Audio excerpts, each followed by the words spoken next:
today's video is I'm going to unbox another parcel. Ito siya. And meron akong tatlo ulit na naipon. And so far, this is the outcome.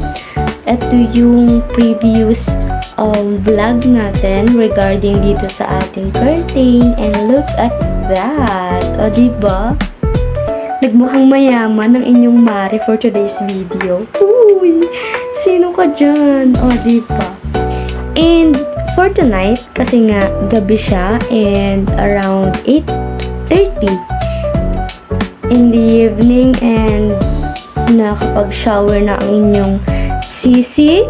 And yes, so samahan nyo ko ulit na mag-unbox ng panibagong parcel na dumating kasi nga diba as I promise, i-update ko kayo kung ano yung mga little progress, yung mga little things na magiging improvement ng ating mini house. And yeah, so I'm super excited na ma-finalize ko lahat ng mga little things dito sa mini house kasi nga ito yung dream ko, magkaroon ako ng cozy, minimalist, aesthetic vibes na bahay. And finally, I am living in my own place together with my partner in life.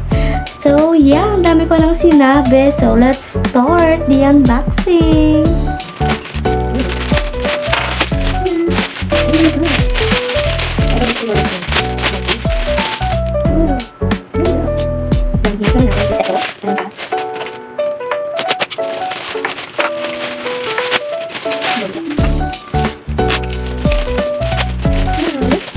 Ito yung gagamitin ko pag makeover dito sa